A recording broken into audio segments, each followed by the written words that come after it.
The Pillar of Trial is finally here. In today's video, we're gonna talk about the top 10 best rare support heroes in Dragonheir Silent Gods. For whoever is not familiar with the game mode, it's very similar with Faction Wars in Raid Shadow Legends. You're gonna need to have basically different teams for the elements. It's not one team for each element, so you only need 3 teams. I don't know why I remembered that you need 6 teams, because in the beta was exactly the same actually. So this season we have the Radiance paired with Lightning, we have Necrosis with Frost, we have Fire with Poison, and each one of them will have different milestones, different rewards that you can collect if you manage to tackle the stages, of course. And I feel like there's no better time to talk about the best rare support heroes, because you know what? No team can win anything without supporting here, except Goblin and maybe the tower defense, you know? And keep in mind, guys, because Dragonheir Silent Gods does one thing pretty weird, and most of the heroes are support heroes for them, okay? And I'm not talking about support heroes like Sigrid. I'm talking about healers, champions that buff, that keep your team alive, that support the team rather than debuff the enemies. So Sigrid, in my opinion, she's a damage dealer and she's a debuffer. She's not a support hero, even though they do put all these champions in the game as support. So keep that in mind. I'm not talking about these heroes. So if you won't see any on the list, that's the main reason, because attack penalty, healing prohibition, then we're getting a healing prohibition, you know, so we aren't really getting a lot of support from this hero. We're getting a lot of debuffs, which are very, very important, right? So that being said, we're gonna start with the very first rare support hero, guys, and how I mentioned, we're gonna do from each one of the elements, because you will need to combo some of these heroes together. Dubok, right here from the fire element, is a fairly interesting one as well. He has a Captain Aura, increases ally defense in battles by 18%. The passive skill, when allies are inflicted with control, recharges ultimate energy by 25%. This effect can only be triggered once every 5 seconds. Now, one thing that most of the people don't know, in Dragonheir Silent Gods, you have the regular debuffs, which is decreased attack, healing prohibition, you might have decreased speed, etc., decreased accuracy. But at the same time, you have the control debuffs, which are blind, stun, and all the rest of them that are actually crowd controlling your team.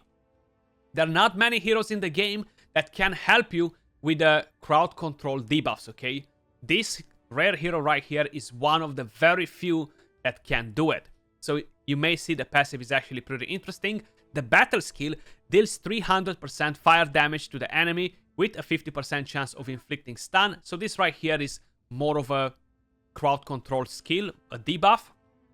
The ultimate skill, on the other hand, though, grants a shield to each ally within range for 10 seconds and dispels all control from them. So all the stuns, all the blind, all the other control debuffs that your team will have will get dispelled by this skill. And I think there is no other rare in the game to do it, guys, okay?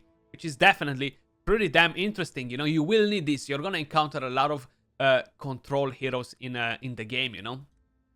Moving over to the next one that we have on the list, guys, and it's kind of like obvious. We're gonna talk about Hexandra. She's one of the best healers all around, man. She does look pretty awesome, right? From the poison element, everybody's getting this hero for free. You have Enlightenment Captain Aura in all battles.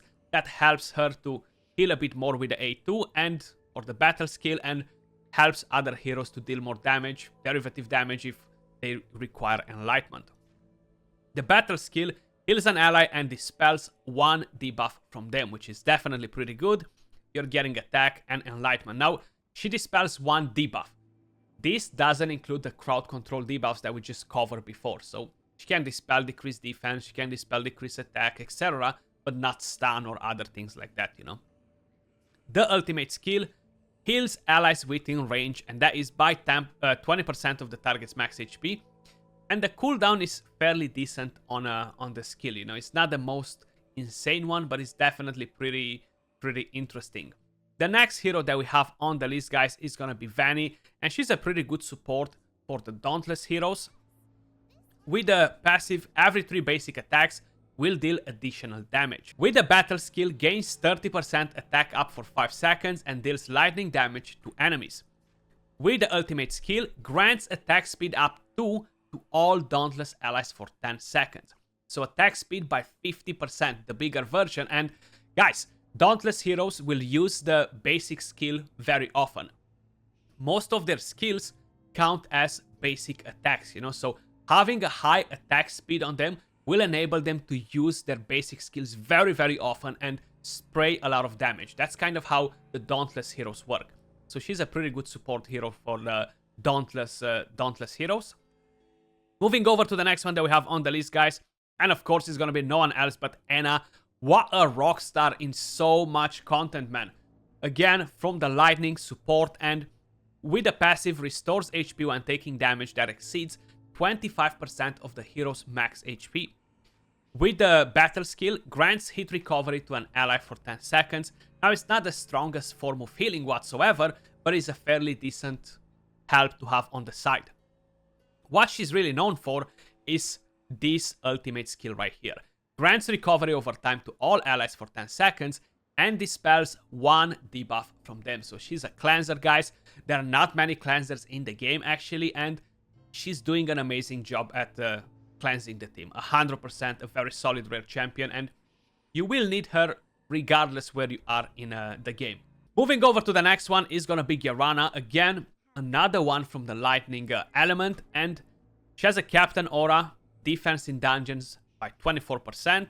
Then we have the passive, every 3 basic attacks dispels 1 buff on the target. We have the battle skill, deals lightning damage to enemies within range, with a chance to put accuracy penalty, the smaller version. And you have the ultimate skill, grants a shield to each ally within range for 10 seconds. Now, you might argue it and say, well, I don't need the shield because I can use my Traveler for the shield. You can 100%, but guess what? That's not gonna be viable on this season because the elements are not paired together. So Frost is not paired with Lightning. So your Traveler won't give you a shield here. It's not a necessity to have a shield, but it can help you. If you don't have a lot of healers or anything like that from these elements, to pair them together, it can actually be pretty decent, Moving over to the next that we have on the list, guys, is gonna be no one else but Kaleido. And this one is a support hero from the Radiance element, and you have a Captain Aura, increases allies max HP in all battles by 18%. The passive gains defense up for 10 seconds when casting a skill, so you could potentially keep this up all the time. When the skill takes effect on an ally with less than 60% HP, grants defense up for 1 turn to the ally for 10 seconds. Then you have the battle skill, grants ally protection to the ally with the lowest HP for 5 seconds, and this has a very good cooldown actually. And the ultimate skill heals all allies within range by 10% of the target's max HP and 2200% enlightenment. So it needs enlightenment to kind of like bring in a lot of healing, pretty good range. The next one, I'm just gonna go to him like this, Quarian, guys. He's actually a very solid one too. I used him a lot in the beta. A pretty good healer. With a passive, when healing allies, it gains a 20% chance of increasing the healing amount by 50%. So that's pretty nice. Shame is only a 20% chance. Then you have the battle skill. Grants a 10% target's max HP shield to the ally for 10 seconds and grants recovery over time for 10 seconds. That's on a single ally. The ultimate skill heals allies within range by 15% of the target's max HP and grants them defense up for 10 seconds. The smaller version, but you know what? It can be very, very helpful and is a fairly decent range. Healing is important all around, guys. So definitely keep him in mind. Most probably, I will end up in using him again in Season 1 too. Moving over to the next champion, and I love her to death. She's an amazing, amazing rare hero. Great for the Curse of Venom, for example, where I'm using her at the moment. Megan, man, she's such an awesome hero from the Necrosis element. With a passive, when casting skills on an ally, dispels defense penalty from the ally. Now, in that dungeon, the side orb will put defense down on your tank. She's gonna come in play and remove that when she's using a skill on them, if you're timing it right. Then you have the battle skill, heals an ally by 10% of the target's max HP, and recharges their ultimate energy by 25%. Now, the initial recharge time is extremely fast, 3 seconds. and 10 seconds to normally use it again. The ultimate skill grants defense up and recovery over time to allies within range for 10 seconds.